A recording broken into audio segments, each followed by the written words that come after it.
Alors, bonjour, bon après-midi, bienvenue, bienvenue à chacun d'entre vous. Mon nom est Sarah Guélien. Je suis une fermière semi-retraitée et je fais du bénévolat avec les associations, une organisation de Family Farm Organization. Premièrement, j'aimerais vous remercier d'être là, de votre présence aujourd'hui. C'est vraiment un sujet qui est inspirant. Notre petite introduction, présentation. Un groupe d'entre nous, nous voulons entendre parler de nos compatriotes européens pour savoir comment est-ce qu'ils travaillent avec les issues de prix et dans leurs propositions. Pour nous, les fermiers, ils se font payer pas très justement par rapport au changement climatique que nous faisons face. Et c'est difficile pour pouvoir une bonne qualité de vie, être résilient et avoir une communauté qui est quand même assez engagée. Tout est laissé au marché libre et nous nous rendons compte en effet que tout est laissé au profit. Nous espérons que les fermiers ici aux États-Unis de différents niveaux et de différentes affiliations politiques s'uniront en tant que fermier, nous devons continuer à toujours apprendre pour pouvoir régénérer et pour continuer nos apprentissages pour avoir une connaissance du sol et une meilleure biodiversité. Ce sont grâce à des personnes qui sont innovateurs et qui sont là pour pouvoir apporter à notre communauté, c'est ce qui fait notre pouvoir. Et dans notre pouvoir et avec toutes les connaissances et les politiques, agriculture, les règlements qui sont en place, nous devons réécrire et rediriger ces règles. Donc, nous allons passer le message maintenant à Raj Patel, notre modérateur, qui est un cinéaste et un professeur à l'Université de Texas. Alors, merci Raj. Alors, merci Sarah. Merci tout le monde d'être là. Je vais garder mes commentaires assez courts parce que la raison pourquoi nous sommes là, c'est pour nous rendre compte et discuter du méli-mélo qui se passe maintenant avec tous les, toutes les manifestations avec les fermiers, les agriculteurs qui se passent en Europe. Est-ce que les médias vraiment nous représentent vraiment ce qui se passe? Et c'est la même chose avec en Inde aussi. Il semble qu'il y a aussi des militants antigouvernementaux euh, qui sont, et c'est ce qu'on voit aux États-Unis. Et ce qui nous montre, ce sont des fermiers qui s'alignent avec la droite extrême. Et ces représentations des fermiers européens, nous ne pensons pas que c'est une représentation véridique. Donc, nous voulons comprendre le terrain d'organisation et la lutte des agriculteurs européens et comprendre leur vision par rapport à l'agroécologie et qui sera durable pour l'Europe. Et pourquoi et comment l'extrême droite s'insère dans tout ça. Donc, j'aimerais présenter euh, nos speakers, nos présentateurs. Donc, premièrement, ce sera Xavier Sanchez. C'est un fermier bio en Espagne. Il est un participant actif dans la région de Aragon. Et c'est une coalition de fermiers et d'organisations. Xavier fait partie aussi de Campesina et aussi il fait partie des organisations internationales. Il fait partie de la Vida Campesina et ça fait presque une décennie qu'ils sont impliqués dans l'agriculture familière. Il y a aussi Florent. Florent est un fermier organique aussi, un fermier bio près de Paris. Lui et son partenaire, sa partenaire Sylvie, ont fondé la ferme Ça pousse et ils produisent des fruits, légumes et des herbes et du miel. Tout ce qu'ils produisent sont vendus dans des foires communautaires. Excusez-moi, j'ai manqué cette partie. Florent fait partie, est un porte-parole pour un mouvement Mirama. Et finalement, nous allons entendre parler de Mathieu. Mathieu est un fermier de vaches laitières dans l'Union, la Confédération paysanne. Ça fait 10 ans et son attention particulière fait partie de la politique des réformes agricul-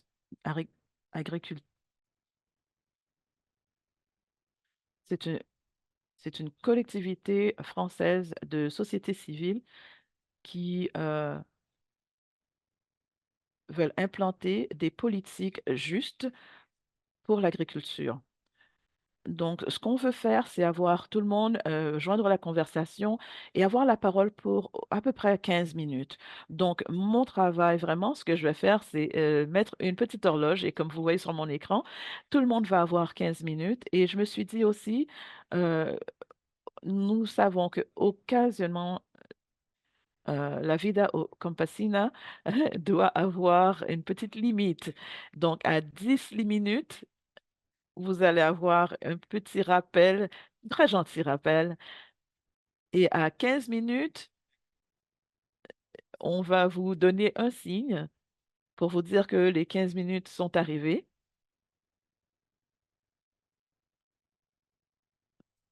Donc, on ne veut pas entendre l'âne qui sera le son, l'alarme pour vous laisser savoir que les 15 minutes sont arrivées.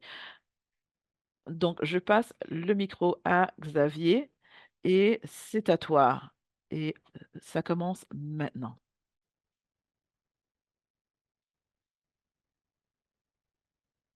Alors, bonjour, merci beaucoup au modérateur. C'est un plaisir d'être là avec vous et partager ce dialogue. Et on espère que ce dialogue continuera à nous renforcer et renforcer nos luttes.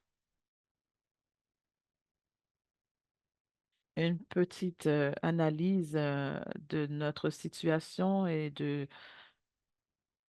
qui a encouragé et poussé la mobilisation des agriculteurs et ce qui pousse aussi plusieurs pays dans l'Union européenne, en Allemagne, la France, la Belgique, la Roumanie, l'Espagne et d'autres pays. C'est vrai, ce n'est pas facile de faire des comparaisons euh, pour pouvoir unir les difficultés communes dont nous avons par rapport à un système qui est déjà en place. Et nous voyons que le système d'agriculture couramment, pour le moment, est en train de se faire massacrer.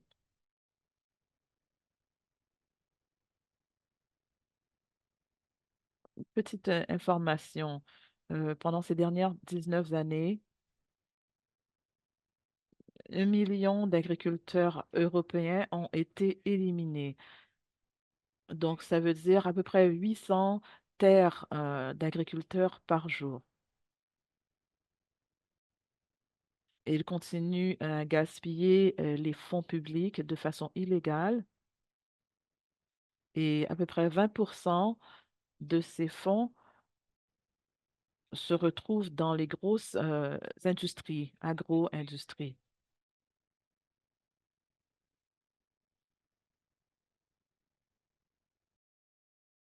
Et non les productions locales. Au lieu de fortifier et de renforcer nos productions locales, et c'est quelque chose que nous défendons, qui est la souveraineté alimentaire.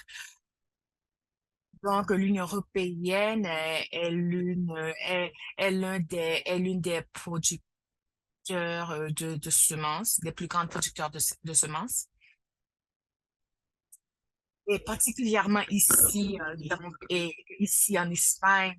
Et nous sommes aussi l'un des plus grands exportateurs de et transformateurs et ce qui a changé dans les dernières années. Et chaque jour, et notre modèle social et familial, nous confrontons à des, nous confrontons les contrôles sur la distribution internationale. euh, et aussi, il y a les fonds d'investissement qui abusent nos terres. Euh, euh, et OK, donc ça, c'est l'une des luttes que nous confrontons.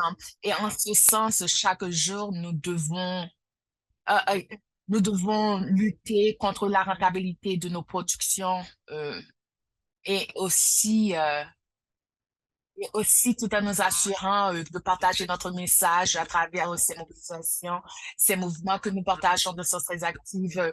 Donc, notre organisation, la Via Campesina, et ensemble avec Via Campesina, en, en Bruxelles, nous essayons, nous demandons, nous exigeons que les politiques de commerce et des marchés internationaux, qu'on élimine, et par exemple, comme Mercosur, les accords avec Chili, et Mexico, Kenya et l'Australie, et même avec le Canada, et qu'on continue d'appliquer sans être ratifié. Et tous ceux qui ignorent les normes, les standards démocratiques. Et certainement, vous aussi, vous aurez à parler sur les politiques en commun qui ont amené et de plus grandes instabilités et instabilité sur le modèle familier. Et encore avec l'excuse de décarbonisation de l'économie qui est plutôt un pacte vert, mais c'est plutôt ce qu'on appelle un greenwashing euh, des politiques néolibérales. Et donc nous avons besoin de fonds qui sont distribués beaucoup plus équitablement et pour que les travailleurs de la terre et les producteurs de bétail. Et il est important aussi que nous dignifions ceux qui travaillent dans ce secteur. Et l'autre élément est avec chaque réforme du pacte, ils disent qu'ils simplifient le montant de travaux administratifs, mais pourtant c'est le contraire. Et donc, ils multiplient la bureaucratie et et ils, euh, ils forcent sur nous une transformation digitale d'où seulement 14% des propriétaires agriens qui ont plus de 55 ans d'existence. Donc, c'est un système vraiment ancien. Donc, c'est la situation de notre contexte qui inclut plusieurs facteurs d'instabilité euh, et donc qui ont créé ce crise et une situation vraiment de rage qui, euh, et qui est à peu près similaire aux sécheresses qui prennent place dans plusieurs zones et en plus de la démilitarisation de l'économie, qui n'est pas un phénomène strictement et qui fait face strictement à l'Union européenne, mais c'est quelque chose qui nous affecte et sévèrement. Et ceci a été encore dégradé par le COVID euh, qui a vraiment affecté le coût de production. Et, euh, et l'augmentation de coûts de production a vraiment appauvri, OK, a vraiment encore affecté négativement, nous a encore affecté négativement et encore les réformes du pacte, la guerre, les coûts de production et les prix et le prix des produits. Et ce qui se passe dans l'Union européenne, c'est que nous avons remarqué qu'il y a eu des mobilisations chaque année et cependant, Mais cependant, avec tant d'informations et avec tant de réseaux médiatiques qui s'y engagent, et tout ça a commencé en Allemagne, puis ça a bougé à la France, et puis nous avons vu une campagne très brutale qui a été bien orchestrée euh, et bien gérée, financée par les industries dans de différents coins d'Espagne, des industries agricoles qui ont financé des campagnes médiatiques à travers WhatsApp. Ils ont produit un réseau de 500 à travers WhatsApp et dans toutes les villes, les villages dans l'État espagnol. Ils ont copié les messages et par exemple les prix, les compétitions avec l'importation et avec les normes environnementaux. Et donc, ce qui a créé un stigma pour un agenda. Et donc, ils ont capturé vraiment l'attention des milliers de jeunes qui ne sont plus, qui ne comprennent plus, qui ne comprennent plus l'histoire et l'histoire agricole. Donc, ce qu'ils font, ils travaillent tout simplement à travers les messages qu'ils reçoivent à travers WhatsApp et les réseaux sociaux. Et nous voyons que les réseaux sociaux absorbent l'attention et même ont provoqué une attaque contre notre organisation. Une attaque vraiment incroyable d'insultes d'un personnel qui ont attaqué notre réputation, nous disant que nous n'avons pas pu succéder à quoi que ce soit. Donc, ils ont eu beaucoup de succès avec leur stratégie. On les appelait des plateformes spontanées qui appellent à la rébellion. Mais ce qu'ils cachent vraiment, ce qu'ils cherchent vraiment à faire, c'est de se placer au milieu du scénario. Et il y a quelques mois avant l'élection européenne, donc ça a été leur stratégie sur les derniers mois. Donc, d'utiliser les réseaux sociaux, et la presse qui ont vraiment contribué à cet effet, à mobiliser les gens à mobiliser les gens à amener détracteurs à travers les différentes plateformes et les réformes agrariennes. Donc, ils ont eu des calendriers de mobilisation et coordonnés à travers Campesina Europa qui ont à voir avec la régulation des marchés, des prix et les prix de production et les coûts de production. Mais tous nos messages ont été copiés. Et dans l'État espagnol, non seulement nous nous sommes mobilisés au niveau étatique, mais aussi avec nos compagnons au Bruxelles et, et aussi dans nos régions individuelles. Donc, face à ceci, parfois nous avons des situations très intenses avec ces superstructures. Nous avons toléré ces stratégies, mais nous avons pu maintenir notre cohérence. Et sur ces mois et après l'élection européenne, qui ont pour objectif d'extrême droite. Et, euh, et oui, et donc ceci nous a aussi a affecté nos pays et d'autres pays. En Espagne, ils maintiennent la position d'extrême droite. euh, mais il est important d'avoir une opposition au niveau parlementaire contre cette extrême droite et d'avoir un modèle plus durable, un modèle social plus durable. Donc, c'est à nous de définir dans l'État espagnol et comment et comment gérer. Nous avons pu passer une loi et sur les produits alimentaires et nous travaillons avec Bruxelles pour vraiment prévenir, pour lutter contre ces perspectives. Nous avons pu contrôler les prix.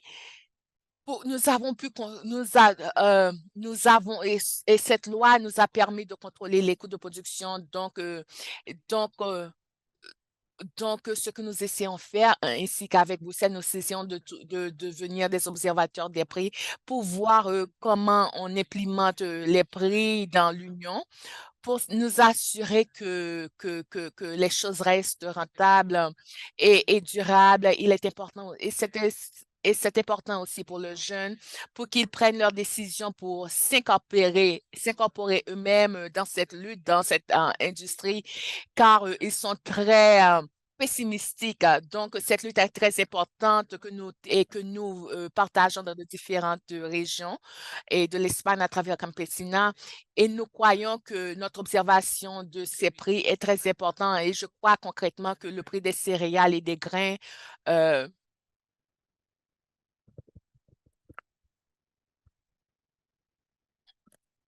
est à cause de l'industrie qui régularise l'exportation pardon, du porc et des céréales et des grains de l'Ukraine ont provoqué ont provoqué que les prix et ça baisse de 30 d'au moins à 30%, ce qui force l'augmentation de nos prix. Donc, c'est pour cela que nous essayons d'implémenter cette ligne de pensée et nous essayons d'impliquer cette lutte aussi avec d'autres organisations. Nous travaillons avec d'autres organisations, avec Campesine International, euh, euh, comme peut-être vous le savez déjà. Donc, merci beaucoup.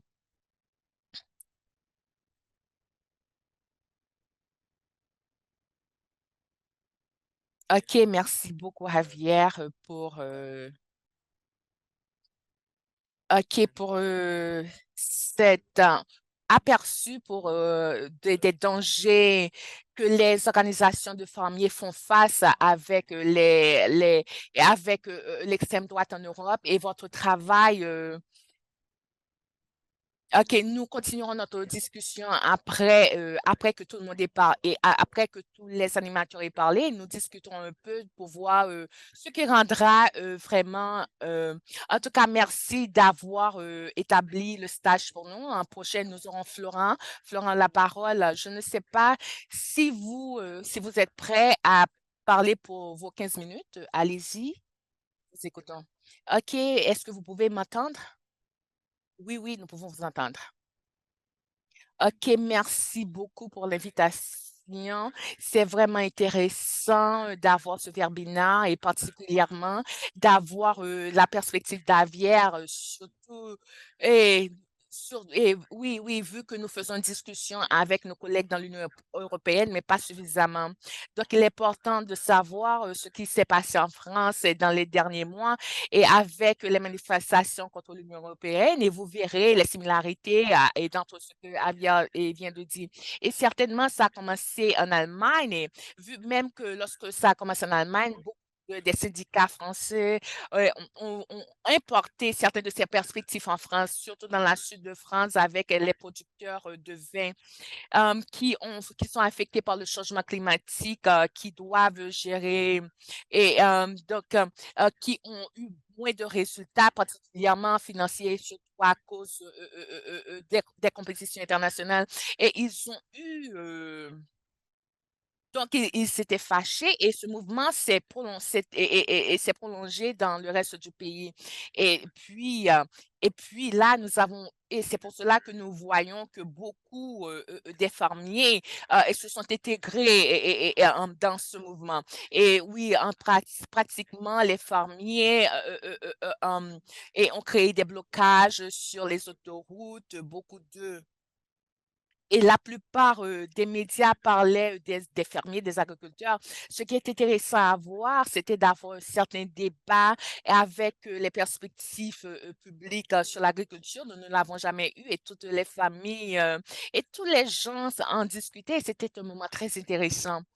Et en tout cas, ce que nous avons compris, c'est qu'il y avait comme un mécontentement général et avec tous les fermiers, particulièrement les petits fermiers, ceux qui supportent l'agriculture, les petits agriculteurs, et vraiment font face à ce mécontentement, et particulièrement, Et il y a un premier, un problème de revenu, et l'autre problème est avec les accords de libre-échange. Et habituellement, nous ne parlons pas à tous les fermiers, mais nous parlons à ceux qui sont vraiment similaires à nous. Mais nous ne discutons pas avec eux dans de différents cercles, et particulièrement durant cette manifestation, nous avons pu parler avec eux, nous avons pu les intégrer. Et, euh, et ce qui se passe, ce qui se passe, c'est que les fermiers veulent avoir un revenu stable, et ils ont de nouveaux exigences sur ces sociétés en relatif à l'agriculture. Et ils veulent, ils veulent adopter. Ce que j'ai pu comprendre, c'est que cette manifestation, même mes collègues qui ne font pas l'agriculture biologique et, et qui utilisent beaucoup de machinerie et ont beaucoup de capitaux, et seraient dans une position de changer leur modèle si les revenus étaient plus stables. Et particulièrement, la société paie le prix pour la transition, pour la transition environnementale en France. Donc, ce sentiment que nous avons eu, en parlant avec les autres fermiers, nous avons remarqué qu'il y avait un grand problème de revenus. Et si nous approchons, si nous pouvons trouver une solution au problème de revenus, il y aura un grand changement et dans notre système agriculturel. Et ce qui est survenu après, c'est que les syndicats principaux qui sont dominés par plusieurs producteurs de semences, et nous sommes dans la région parisienne, particulièrement. OK, est-ce que vous pouvez ralentir un peu car les interprètes ne peuvent pas bien traduire ce que vous dites, interpréter à cause de votre vitesse. OK, ce que nous avons vu, nous avons compris que ces deux exigences, les problèmes avec les revenus et les problèmes avec les OK, ce qui s'est passé avec les producteurs de céréales et que nos voisins dans les deux régions qui sont près de Paris se sont intégrés dans le mouvement car ils ont compris que les grands syndicats qui sont en majorité dans les élections et n'étaient pas vraiment intégrés. Donc, ils voulaient s'intégrer au mouvement, et ils sont venus avec d'autres organisations pour imposer leurs exigences pour, euh, pour diminuer certaines choses. Donc, ceux qui exigeaient un revenu stable n'étaient pas vraiment opposés à respecter les régulations environnementales. Mais ici, vous avez les grands fermiers, les grands agriculteurs, les producteurs de céréales qui sont entrés dans ce mouvement pour dire que oui, il y a une solution qui pourrait vraiment assurer un revenu pour tout le monde, mais si nous diminuons les régulations environnementales, il serait plus difficile pour produire. Donc, c'était vraiment grande ouverture dans le mouvement. Donc, euh, donc, le gouvernement a vraiment prêté attention à ce syndicat, à ce mouvement. Donc, il était beaucoup plus facile au gouvernement d'accepter ces demandes pour diminuer les régulations environnementales que de questionner et l'accord de marché libre. Et oui, oui, donc au lieu de changer les approches des agriculteurs sur leur propre ferme. Donc, ce qui s'est passé, il y a eu une union entre ces grands syndicats et le gouvernement. Donc, ils ont eu un agenda en commun pour, pour vraiment diminuer les régulations environnementales sur le pesticide et sur le pesticide, sur l'eau démocratique, sur les régulations, sur l'élevage d'animaux. Et donc, dans tout ça, il y avait des grandes demandes public en général, du public en général, sur le système agriculteur qui devrait, et où les agriculteurs devraient être beaucoup, et, pardon, euh, et, pardon. Et donc, ce qu'ils ont dit, ils ont dit que oui, nous allons essayer de simplifier les choses pour vous en tant que fermier. Et non, pas pour, mais pas en essayant d'assurer votre revenu à travers le respect des règlements environnementaux, mais plutôt en diminuant, diminuant les demandes sur les régulations environnementales. Donc, ce qui s'est passé, c'est qu'il y a eu, donc, ils ont mis en place des mesures intégrer, pour intégrer, diminuer les régulations environnementales et de diminuer encore la pression les, sur les agriculteurs. Mais, pardon, nous avons un petit problème technique avec Florent. Euh, OK, OK, Florent, nous vous avons perdu. Et vous pouvez m'entendre? OK. OK. En ce temps, donc, et les exigences de ce grand syndicat pour diminuer les régulations environnementales ont été intégrées, mais rien n'a vraiment été intégré et sur l'affaire de revenus, mais en relative à les revenus stables et aussi, et donc le gouvernement et le président ont dit que nous allons vous défendre et nous avons nous défendre devant l'Union européenne pour assurer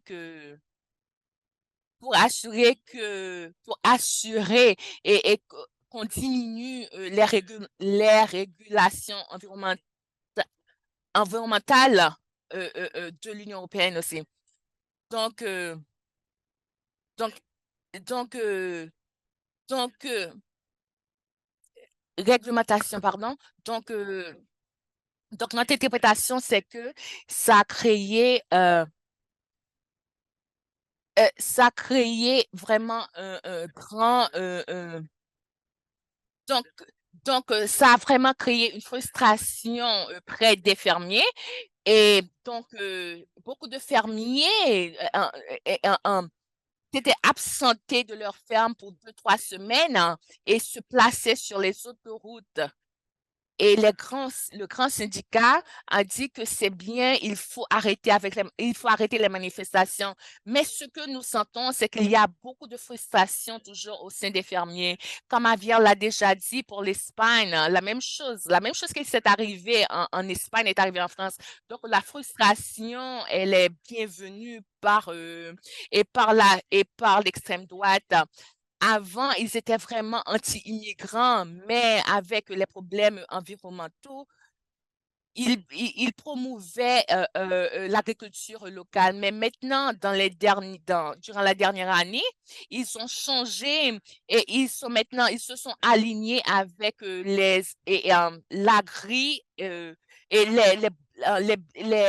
les business d'agriculture.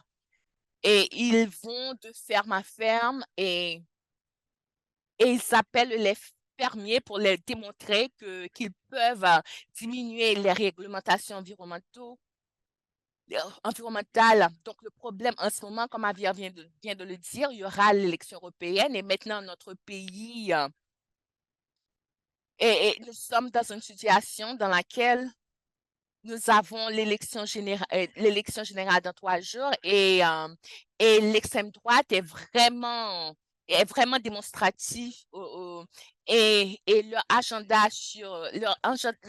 agricole est vraiment et n'est pas vraiment ce que nous promouvons dans Campesina et avec les différentes organisations.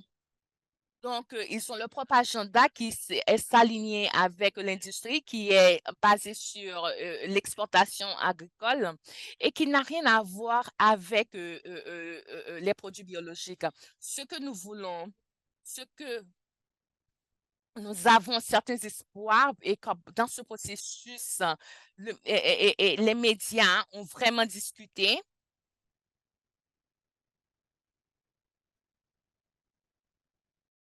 Plusieurs personnes qui vivent dans notre pays ont augmenté leurs connaissances par rapport à ce qui se passe avec l'agriculture et les fermiers. et plusieurs personnes n'avaient pas réalisé qu'il y avait un problème de revenus et que c'était vraiment difficile de s'attendre à ce que les agriculteurs et les fermiers euh, changent,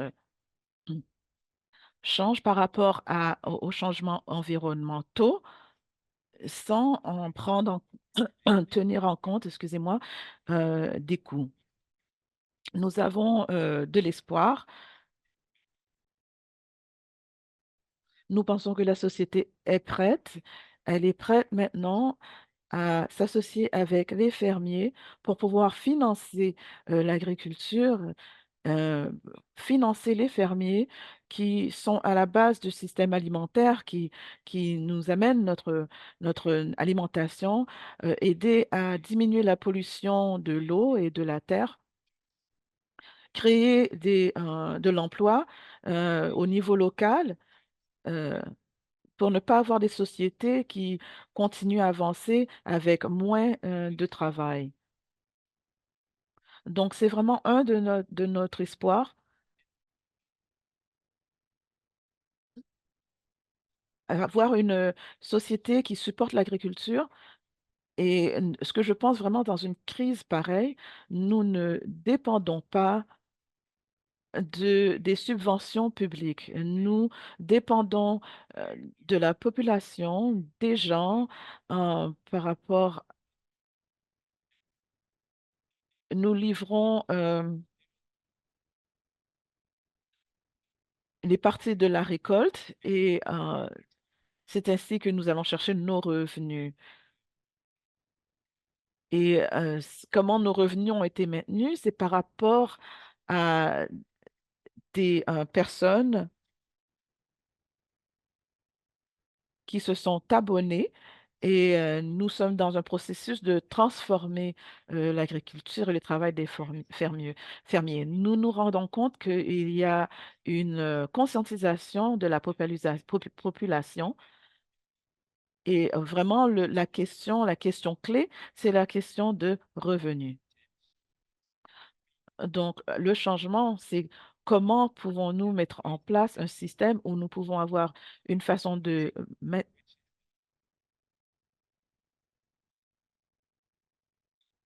un des mou- euh, une des solutions qui est discutée entre les mouvements, c'est de mettre en place un système de sécurité sociale d'alimentation pour que toutes les familles, que ce soit riches ou pauvres, puissent contribuer à ce système commun et ils auront le droit d'acheter de la nourriture avec ce système directement des fermiers locaux, excusez-moi. Et les deux objectifs de ce système, un, s'assurer que chaque individu et chaque famille puisse avoir la possibilité d'avoir une certaine autonomie et durabilité à l'acquisition de nourriture, parce qu'il y a une demande pour cette bonne nourriture. Il y a une demande pour les fermiers aussi. Donc, c'est une des propositions que nous poussons auprès de notre gouvernement et pour essayer d'acquérir ce système. Euh, Parfait, Florent. Merci beaucoup et merci beaucoup pour la profondeur de cette analyse.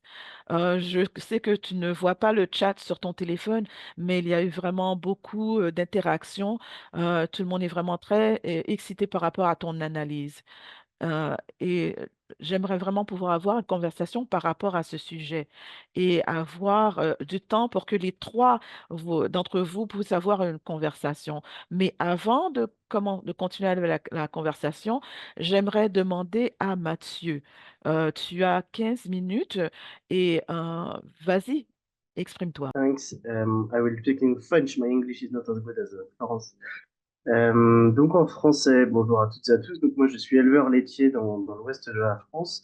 Peut-être pour revenir sur ces mobilisations agricoles, de dire qu'elles ont commencé plus tôt. Il y a eu une question dans le chat à ce sujet-là dès 2019 aux Pays-Bas, où effectivement aux Pays-Bas il y a eu des manifestations très importantes suite à des décisions politiques de réduction du cheptel bovin pour des questions de nitrates d'excès de nitrate notamment. Donc voilà, on voit que ces mobilisations ensuite, elles ont repris en Allemagne en 2023, plutôt sur le prix de l'essence, puis après en Espagne, en France, en Grèce, etc.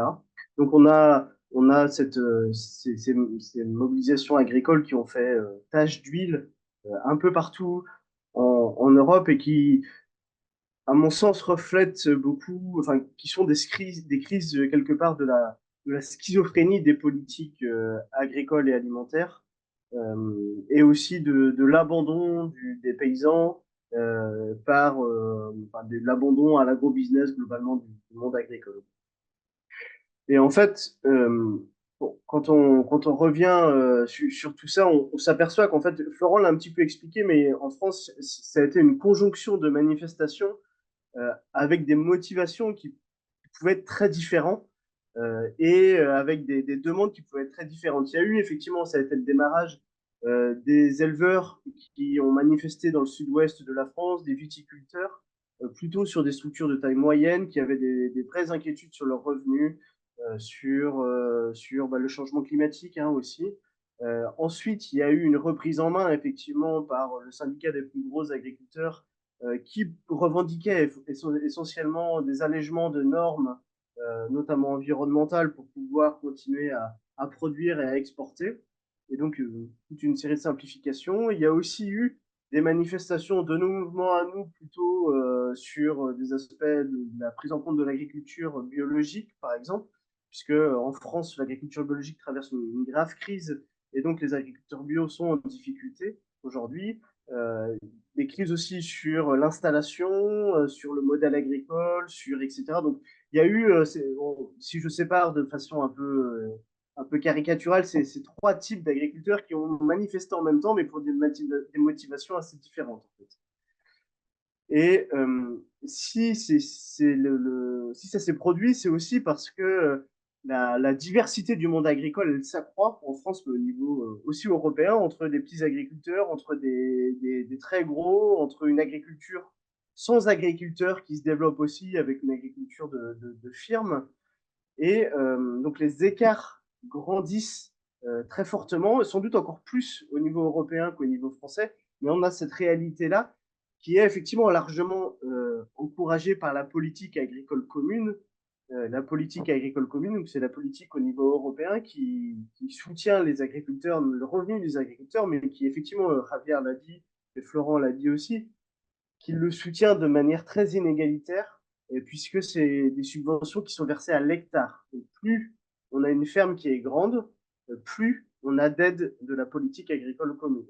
Ce qui fait que pour des petits agriculteurs, ils n'ont quasiment rien, tandis que des gros agriculteurs qui peuvent avoir plusieurs milliers d'hectares touchent le pacte. Donc cette diversité qui s'accroît, donc ça c'est une première chose, et quelque chose une seconde chose qui est forcément liée, c'est la montée des inégalités des revenus.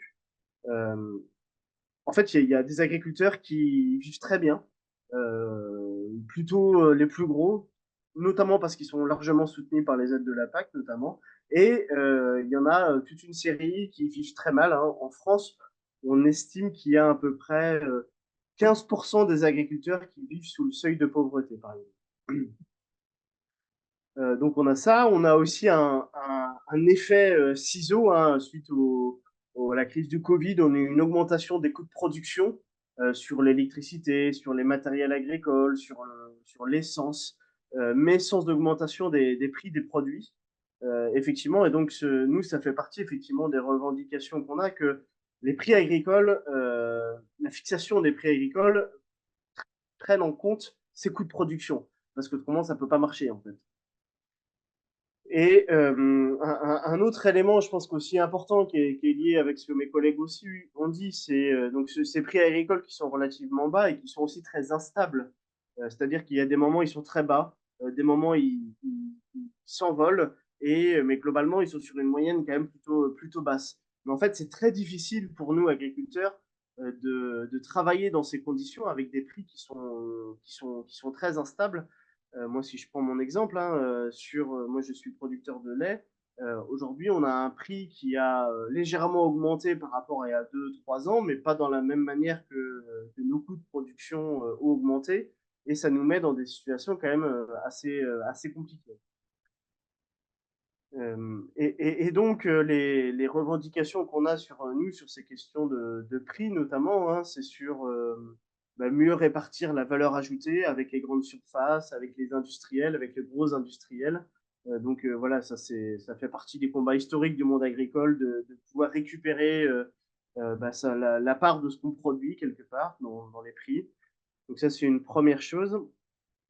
Et puis la deuxième chose, c'est autour de la régulation des marchés, puisqu'effectivement, on est sur un marché unique européen avec des vraies différences. Donc comment est-ce qu'on va au-delà pour avoir une harmonisation au sein de l'Union européenne, une harmonisation sociale, fiscale, en termes de normes environnementales entre tous les pays de l'Union européenne. Donc ça, c'est une vraie demande qu'on a.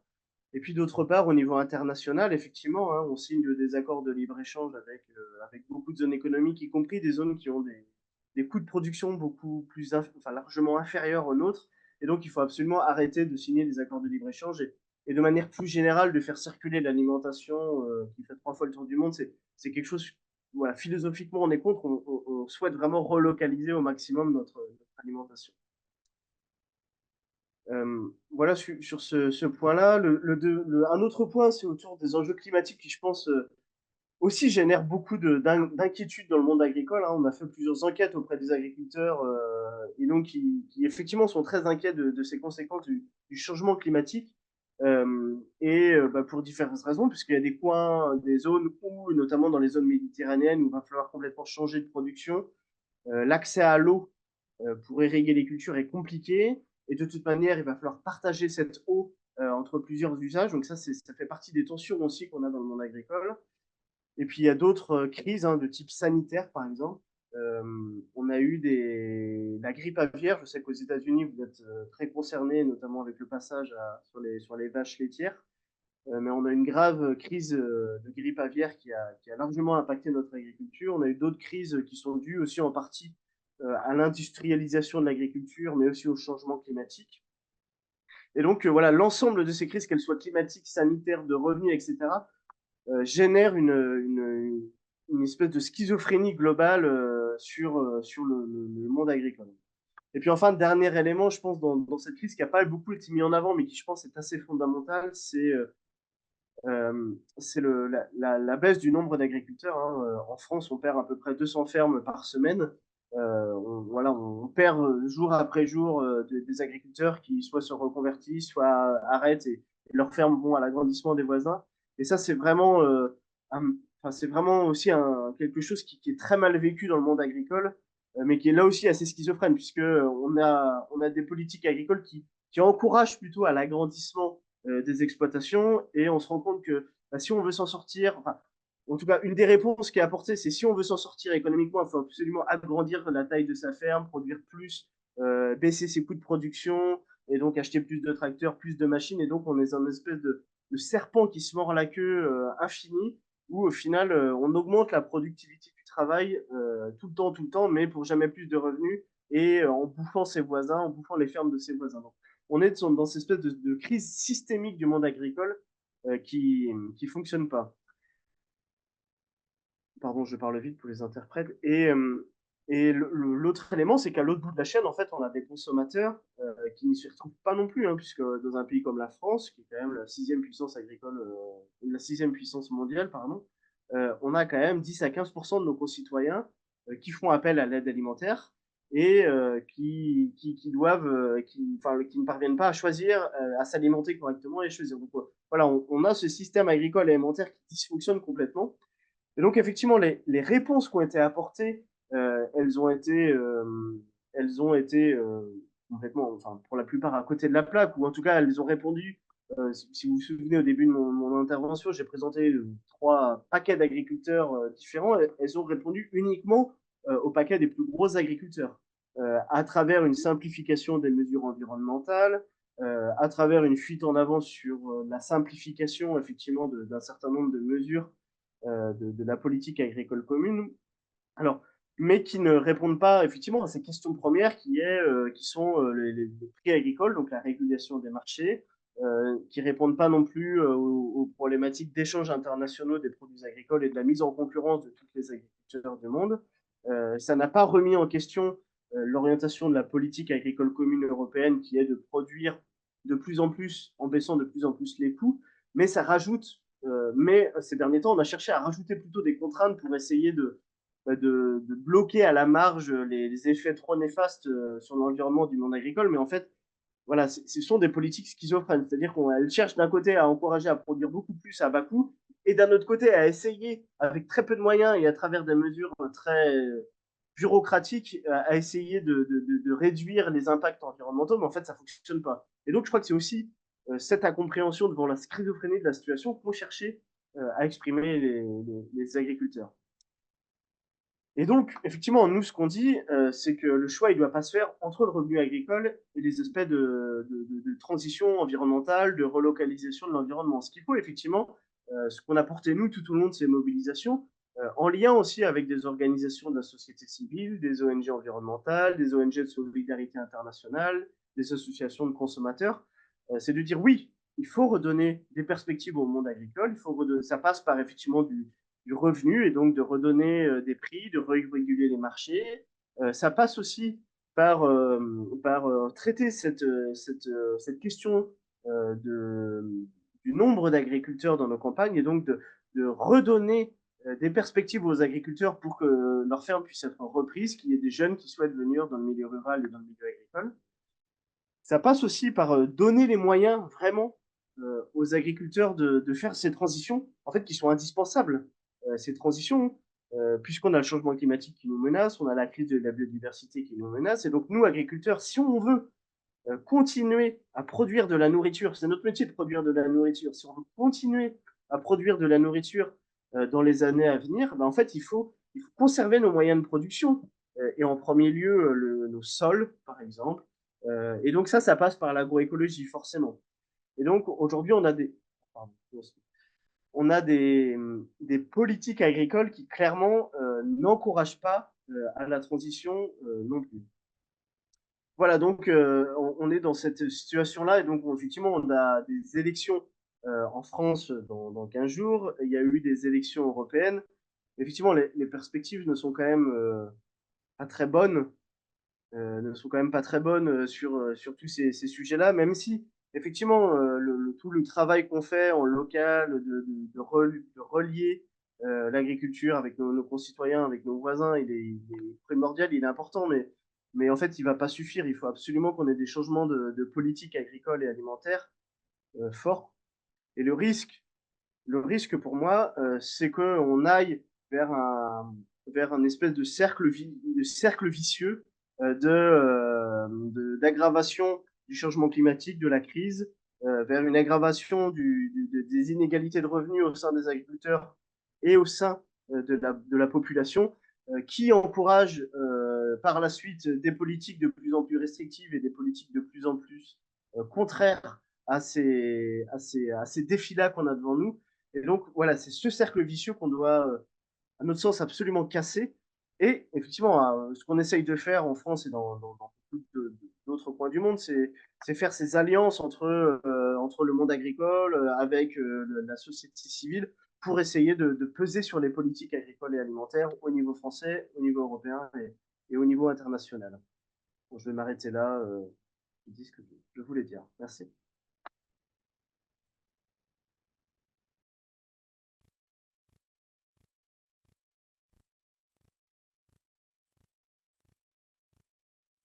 Et merci Mathieu pour ce résumé.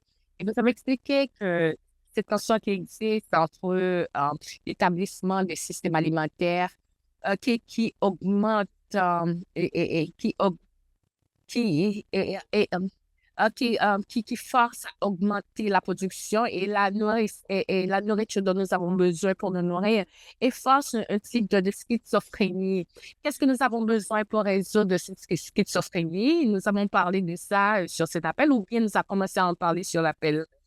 Et oui, avant de répondre aux questions que vous avez posées, nous devrions utiliser cette opportunité, comme Florent l'a suggéré, pour avoir un petit dialogue, un dialogue sur, entre vous deux, entre vous tous, Pour voir si vous avez des questions l'un pour l'autre, Javier, je me demande si je pourrais vous inviter à réfléchir sur ce que vous avez entendu Laurent et Florent et Mathieu dire. Si vous avez des questions à poser ou bien si vous pouvez brièvement répondre. Nous avons peut-être une trentaine de minutes qui nous restent et peut-être si vous avez des questions, vous pourriez discuter là entre vous. Prenons 10 minutes pour faire tout cela. Donc, Avia, vous avez la parole.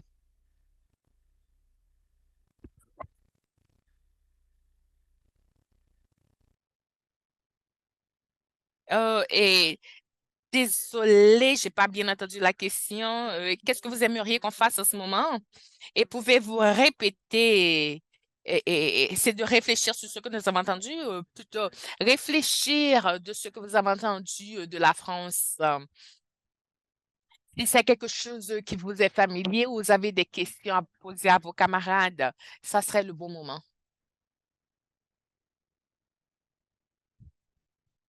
Et je pense que les interventions que j'ai entendu parler se sont complémentées parfaitement. Euh, oui, oui. euh, oui. Donc, c'était une ligne très intéressante. D'une part, nous avons des cas des cas de modèles de production qui étaient très durables. Et il y avait un trajet qui était un peu plus profond, plus biologique, qui proposait qui proposait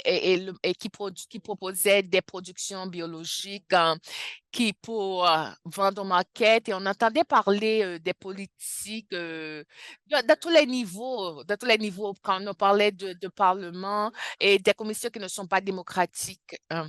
Et nous avons les lobbies en deuxième place et puis nous avons le Parlement européen qui n'a pas de capacité et pour certaines législations ils proposent des lois et nous avons le gouvernement et, et puis nous avons toutes les villes, les municipalités, et, dans, et tous les niveaux où il existe la lutte pour la souveraineté alimentaire. Donc, nous avons une opportunité pour avancer, pour faire face à ce genre de choses, pour créer une bonne connexion des alliances communautaires régionales.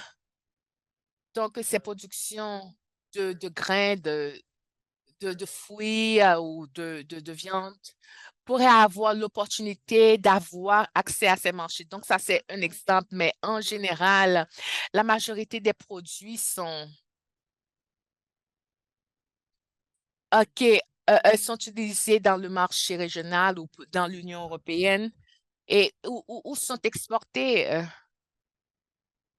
Et là, nous avons la question que Florent avait posée, oui, bien sûr que nous voulons respecter les normes environnementales, mais en parlant des coûts de produits, ça devient impossible. Sinon, nous aurons à fermer et arrêter nos productions. Et notre camarade a dit que la société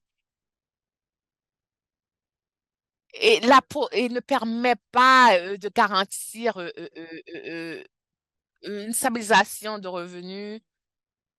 Et dans les petits espaces ou les petites niches à travers le monde, peut-être ça serait une opportunité d'incorporer les femmes et les hommes et une diversité de différents territoires, de différentes situations, ou bien diversité de genres, etc. Et pour confronter et ceci ensemble, sur ce que je comprends, et malgré ces différences clés, nous comprenons ceci de la souveraineté alimentaire. En Europe, nous avons oublié plusieurs fois et nous agissons comme si nous sommes d'une autre planète lorsque nous parlons réglementations. Et lorsque nous parlons du marché libre entre les États-Unis et le Canada, et donc tout ce qu'on dit, tout ce qu'on propose, c'est de gagner, gagner. Oui, ce sont les petits producteurs qui perdent. Et là, et ce modèle confronte, pardon, nous n'entendons pas OK, comme Mathieu l'a dit, et nous avons un paradigme dans la société où on devrait dire, on devrait se demander où moi, et dans 40 ans, je n'ai jamais vécu ce genre de choses où, non, pardon, excusez, nous n'entendons pas, euh, OK, là, et OK, et pardon, donc à travers les mobilisations de WhatsApp, on entend et les commentaires les plus haineux, et comme si on faisait partie de films de guerre où on s'insulte, où nous sommes brutales, où les jeunes montent des tracteurs, et au milieu de ces mobilisations, et je pense que Mathieu a dit que cette réflexion dont nous discutons crée un besoin et montre le besoin pour ce genre de dialogue, pour démontrer que nous ne sommes pas seuls malgré nos différences. Donc, nous devons y croire, et, et nous devons croire que nous avons assez de similarités pour nous renforcer. Et de souveraineté alimentaire, d'un point de vue local ou d'un point de vue global, c'est une lutte globale en fait. Et ces mobilisations ont servi ont servi ont servi à souligner ce besoin, pardon, et comment le dire avec plus de respect. Et je vais vous montrer d'autres exemples qui ne sont pas des États-Unis. Et, et dans de différents pays, en Espagne, aux Philippines, en France, et les Allemands, les Français, et oui, se sont démontrés comme les défenseurs des plus pauvres. Ouais, ils agissent comme s'ils sont les défendeurs de ceux qui sont les plus marginalisés pour attirer l'attention pour attirer l'attention des universitaires, des alliances, et pour sortir et pour sortir l'attention de nous. Et on devrait voir et comment faire face à ce genre de choses. Et comment faire face à cette grande capacité qu'ils utilisent et contre nous? Comment approcher nos jeunes? Quel genre de communication devrait-on avoir à travers WhatsApp? Parce qu'il nous prend à peu près un mois pour avoir ce genre de mobilisation nous-mêmes. Donc, eux, boum, ils font ce qu'ils ont à faire, et puis ils arrivent à avoir de moments sans tracteur sur la route. Donc, ça, ce sont des genres de réflexions oui, oui, que je propose aux camarades. Donc, le travail commence en solidarité, mais la coopération, la solidarité est clé. Donc, Avia, merci pour cette réflexion. Et je veux offrir à Mathieu, ensuite à Florent, une chance de répondre. Mais aussi, nous avons plusieurs questions. Il inclut une question. Et puis, il inclut une question, une de mes questions. Ce que j'entends, ce que je comprends, c'est qu'il y a une crise de rentabilité, et à cause des accords de marché libre, et à cause des forces industrielles et par les forces de la finance, et qui confrontent les fermiers à travers l'Union européenne. Et, et les fermiers de Campesina aimeraient vraiment transitionner à la cultivation biologique, mais ça sera très cher, et la société devrait payer pour ça. Et dans cette crise fiscale, il y a un moment pour, il y a un moment où où l'extrême droite a vraiment hijacké, a vraiment et c'est vraiment intégré. Et donc, ils ont créé comme un discours où il y a la société contre l'environnement. Donc, c'était la base de la schizophrénie. Donc, la schizophrénie ne s'est fait pas par accident, mais c'était par création. Elle a été créée. Donc, d'une part, nous avons notre politique préférée pour des fermes de famille durables. comme Javier l'a dit, et nous avons aussi des politiques de durabilité, et comme proposé par Mathieu et autres. Et nous avons aussi, l'extrême droite qui a kidnappé le mouvement pour monopoliser. Donc, je pense que ça, c'est l'idée que Javier discute et comment est-ce qu'ils ont pu kidnapper notre agenda pendant que pendant que nous avons travaillé dessus pour si longtemps. Et donc, j'aimerais vraiment éviter des réflexions ou des commentaires de Florent de Mathieu sur comment ce moment et sur comment on peut continuer à bâtir sur ce moment pour renforcer la solidarité internationale et comment lutter contre ce kidnapping. Et nous avons aussi d'autres questions, mais nous permettrons aux interprètes. Donc, nous avons d'autres questions de base qui ont à voir avec le contexte de l'Union européenne. Pour plusieurs de nous, l'idée de marcher seul, un marché solitaire avec plusieurs joueurs et plusieurs chaînes de... Et donc, l'une des questions que nous avons est, est-ce que nous avons un prix unique hein, au Chicago Board of Trade ou...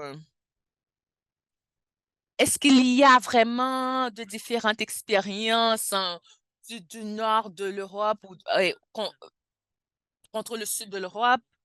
Et nous avons aussi des questions aux alentours de ce qui se passe exactement avec les Pays-Bas et la représentation des politiques d'antipollution et de l'élevage de porc.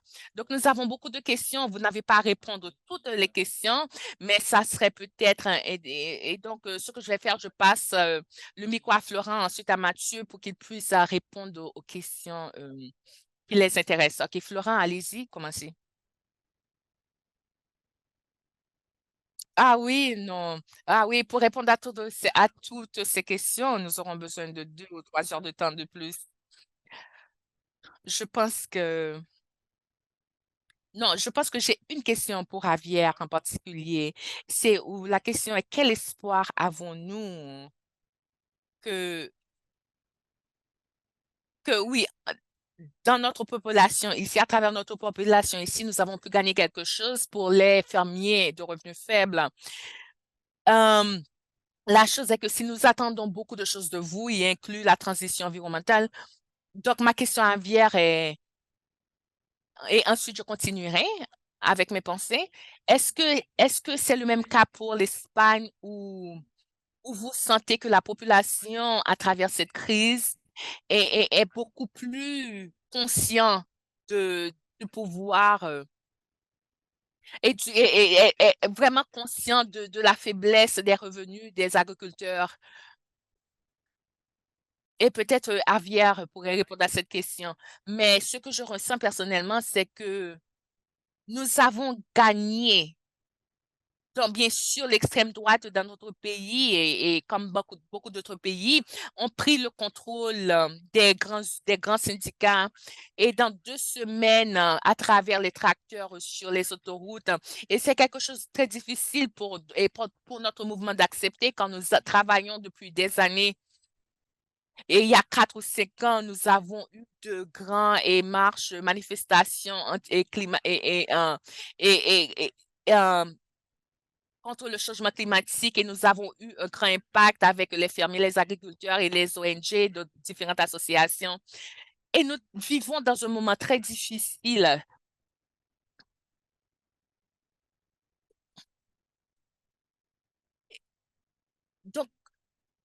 Donc, nous ne voyons pas, non, il y a un grand mouvement, nous voyons les fermiers, les agriculteurs, mais je pense que c'est quelque chose de temporaire. Nous avons gagné la compréhension des besoins des fermiers, mais comme Mathieu en parlait, avait touché, et nos campagnes sont peut-être de style ancienne.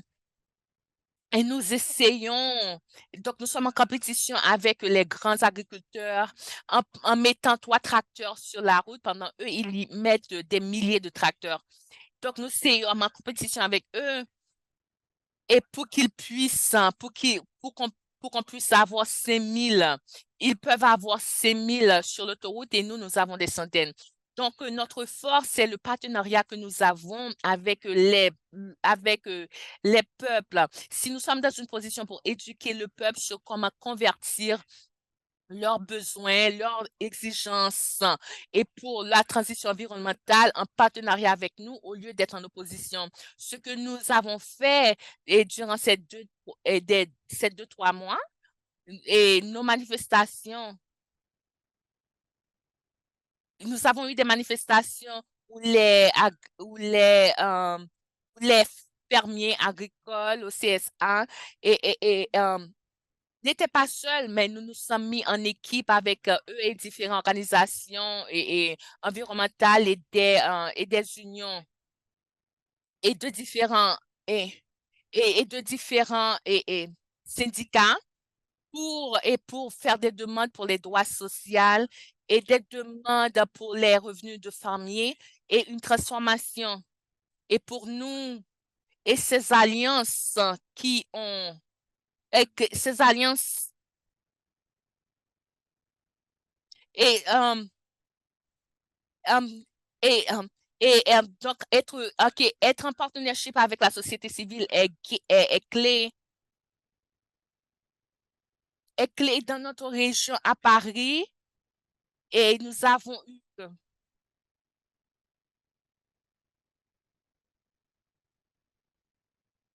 Mais il y avait à peu près 2000 personnes dans les sociétés civiles. Et souvent, nous voyons que ce sont des jeunes d'organisations qui ont une image complètement différente. Et je pense qu'une des options pour nous, c'est de faire des partenariats avec des organisations qui sont plus éloignées du monde de l'agriculture et pas juste rester dans notre cercle de collègues usuels. Et parce qu'ils ont une attente de nous et il y a aussi le temps qu'ils puissent avoir pour être capable de pousser cet agenda pour les fermiers, pour être capable d'avoir une transformation environnementale. Fantastique, Florent, merci. Mathieu, je vous passe le micro pour pouvoir donner une réponse et une réflexion sur tout ceci. Peut-être un élément qui change, c'est j'ai l'impression quand même que la bataille culturelle sur les questions de régulation de marché, etc., que ça change un peu, que l'ère de la mondialisation à tout prix, des échanges commerciaux, on va se fournir sur les marchés internationaux, que ce moment-là, on en revient et que du coup, enfin, aussi au niveau de la Commission européenne, et donc, du coup, ça peut quand même laisser de la place pour retravailler ces questions-là de prix agricole, de comment est-ce qu'on régule les grands acteurs, comment est-ce qu'on met au pas l'agro-business.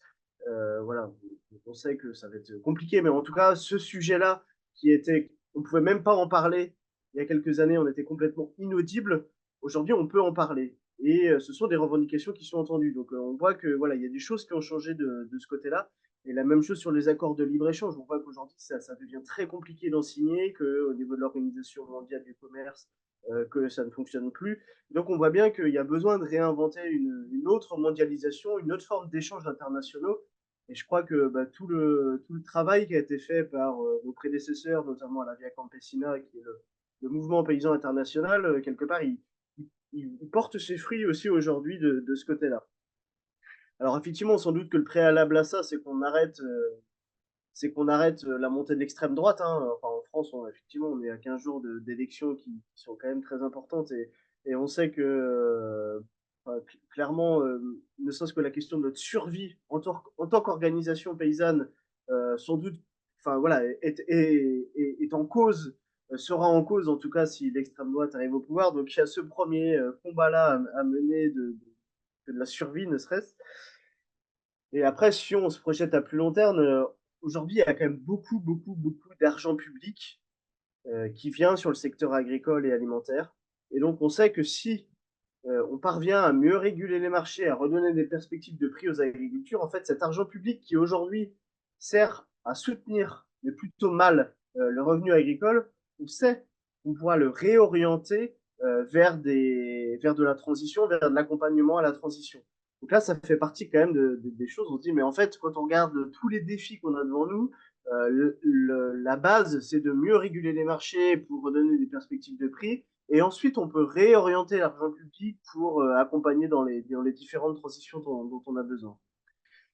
Et puis après, pour revenir sur le comment on fait, moi je reste persuadé que les organisations agricoles sont à toute leur place dans ces combats-là, qu'il faut absolument qu'on parvienne à se renforcer, à politiser les agriculteurs qui vont s'installer ou qui sont déjà installés, à faire en sorte qu'on s'organise, effectivement, avec sûrement les nouveaux réseaux sociaux, etc. Donc ça, c'est vraiment des choses de l'organisation du monde agricole qui est quand même, voilà, on sait que c'est par l'organisation, par le collectif qu'on arrivera à faire bouger les choses.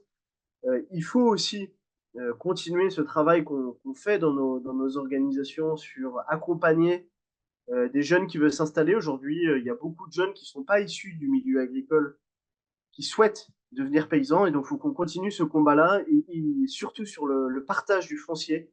Voilà, pour être paysan, il faut avoir de la terre, il faut avoir un petit bout de terrain, et pas forcément très grand, mais il faut avoir un petit bout de terrain. Et donc, voilà, ce bataille sur la répartition du foncier, il est quand même extraordinaire. Hein. C'est un bataille de l'histoire de l'agriculture, mais il faut le continuer. C'est pour ça qu'au niveau de Via Campesina Europe, on porte une directive cadre sur le foncier européen, qui nous semble être, voilà, pour se redonner des perspectives au niveau européen.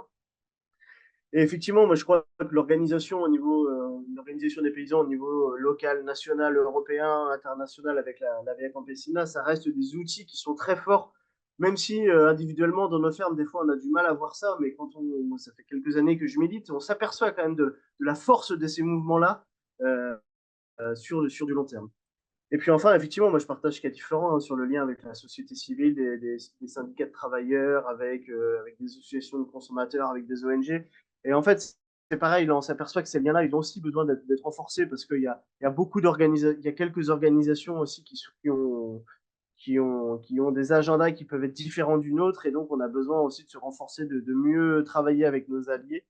Et je pense que, voilà, de toute façon, les défis qu'on a devant nous, ils restent énormes, que l'agroécologie, la souveraineté alimentaire, enfin, toute la réponse qui a été construite depuis des années avec la VIA dans tous les pays du monde, bah, ça reste la réponse juste pour nous. Et donc, ben, voilà, il faut continuer à se battre pour réussir à ce que cette réponse elle puisse se transformer en politique publique et en vrai changement pour les millions et les milliards de paysans et paysannes qu'il y a partout dans le monde.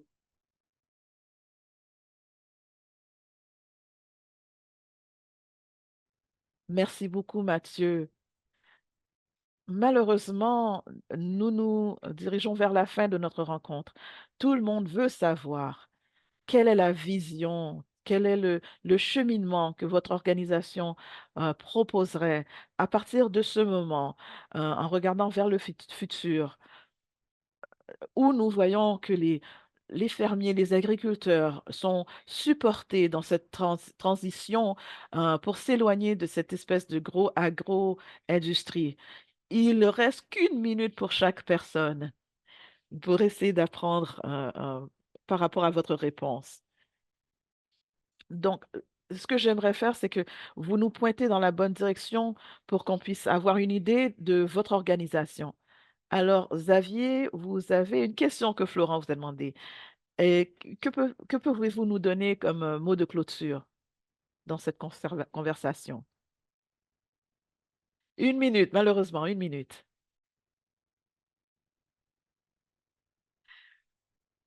Une minute, OK. Bon, bon, la question de Florent. Peut-être que je le répondrai une autre journée, hein, parce que ça me prendra toute une après-midi pour pouvoir la répondre. Et nous devrions nous asseoir et manger et puis boire du bon vin pour pouvoir discuter. Je pense que la clé ici, c'est dans la construction d'une conscience collective et et s'éloigner de cette espèce d'individualisme, du système financier de ces groupes extrêmes de la droite. Ils ont étudié au millimètre près pour être capables d'activer leur campagne sur les médias sociaux. Nous ne pouvons pas juste prendre l'expérience de Via Campesina. Nous devons reconstruire. Nous devons reconstruire notre façon de penser, reconstruire notre connaissance. Les écoles de communication, écoles de connaissances. Et vraiment présenter une prise de conscience. Et à ce moment-là, nous pourrons voir comment nous pouvons avancer, parce que nous ne faisons pas confiance aux organisations politiques. Nous ne faisons pas confiance aux organisations politiques sur WhatsApp. Donc, comment pouvons-nous construire, utiliser les outils, les méthodes d'éducation et d'information à notre disposition? Et en dernier lieu, rapidement, nous pouvons, nous pouvons transitionner, cheminer en grand groupe, en petits groupes pour aller plus vite, ou nous pouvons nous associer avec différents NGO, ONG, excusez-moi, qui n'ont pas les mêmes, excusez-moi. Nous devons être capables de grandir et de bâtir une certaine solidarité.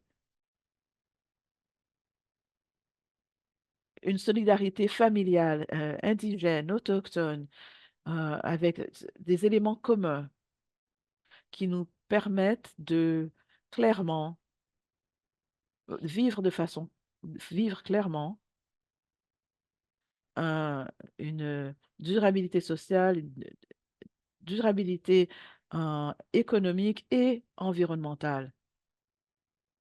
Parce que si nous n'avons pas les trois jambes, ça ne marchera pas.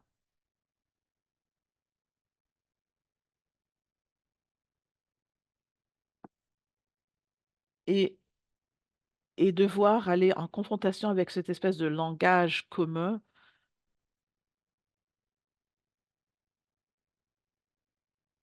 il faudra être capable de, excusez-moi, où sont les idées claires? Où sont les idées clés? C'est quelque chose que nous devons faire dans les prochains mois et sortir dans cette frustration, cette espèce d'environnement de haine et de violence qui est amplifié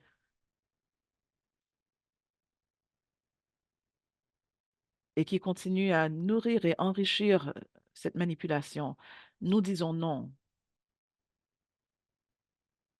Il faut, il faut sur un point de vue de construction de l'humanité, de bien-être et de soins. Oh, excusez-moi, j'ai passé mon temps. Juste un petit moment, Xavier. Merci beaucoup. Merci pour cette intervention très... je ne sais pas si Florent ou Mathieu, il vous reste peut-être 30 secondes. Est-ce que vous voulez partager? Je vais partager peut-être deux choses, 15 secondes. Premièrement, c'est peut-être difficile de l'autre côté de l'Atlantique à comprendre. Nous sommes des pays différents avec des cultures différentes. Mais ce qui est intéressant que nous expérimentons ensemble, c'est que nous avons la même expérience, la même colère, que ce soit dans des différents pays, entre les fermiers et la société.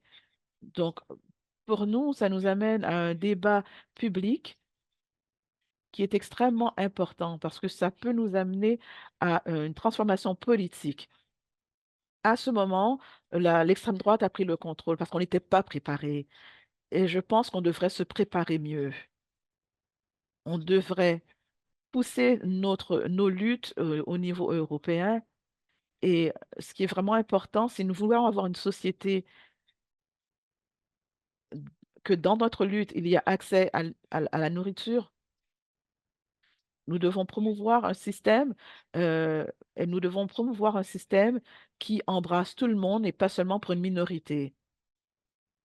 Et trouver des façons de s'assurer que ce que nous proposons comme produits alimentaires sera abordable, abordable pour les gens, pas juste avec les fermiers qui n'ont pas de revenus et avec les politiques publiques, mais pour s'assurer que ce qui sort de nos fermes est de bonne qualité et abordable aussi pour la population.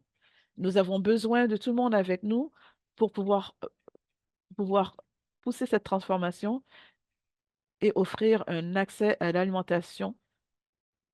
Et merci beaucoup de votre intervention. Alors, Mathieu, je te donne le mot final. Merci pour cette présentation. Non, moi, ce que je crois, c'est que euh, on assiste quand même à un accroissement considérable des inégalités partout dans le monde. Donc ça, c'est un défi qu'on a nous, devant nous et qui touche en particulier les paysans. Et le deuxième défi, c'est le changement climatique et la crise de la biodiversité. Et donc, c'est à nous de comment. Enfin, ce qu'on sait, c'est que l'agriculture paysanne, telle qu'on l'a définie au sein de la Via Campesina, clairement, c'est une réponse à ces deux défis qu'on a devant nous. Ah, sorry. J'essaye d'aller vite pour conclure. Donc, effectivement, je crois qu'on a besoin de s'organiser, de travailler ensemble au niveau local, national et européen. Mais dans tous les cas, il faut enfin, on va gagner cette bataille. Moi, j'en suis persuadé.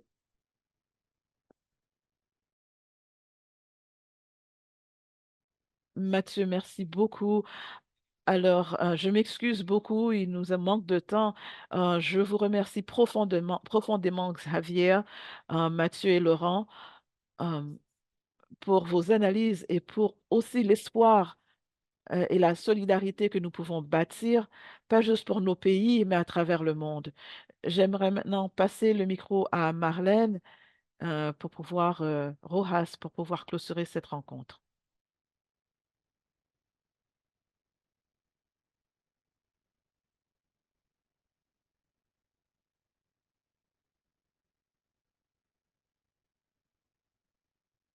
Alors, j'aimerais vous dire au revoir. C'était un plaisir.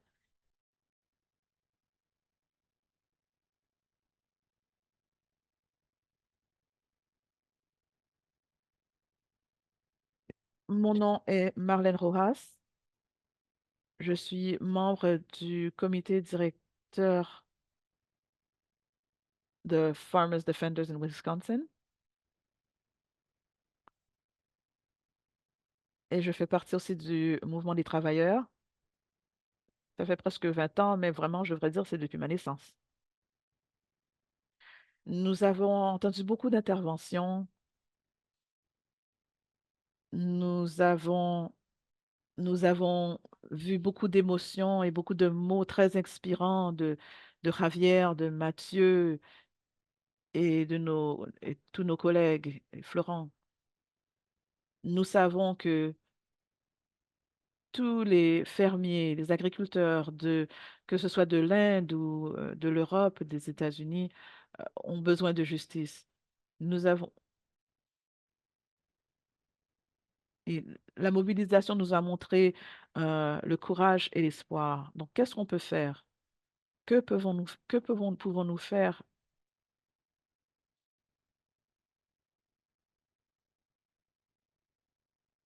s'il y a des manifestations similaires aux États-Unis?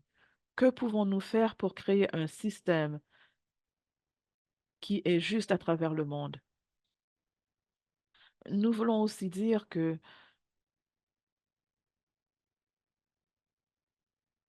nous voulons avoir une conversation en personne. Nous voulons Javier, nous voulons Florent et Mathieu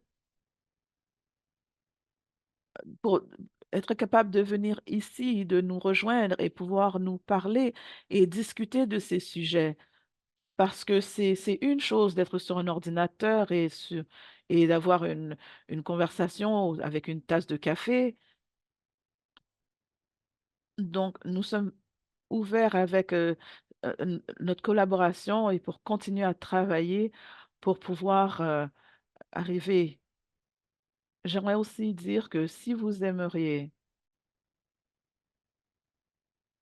Si vous aimeriez nous rejoindre pour une prochaine rencontre, s'il vous plaît, suivre nos pages sur l'Internet,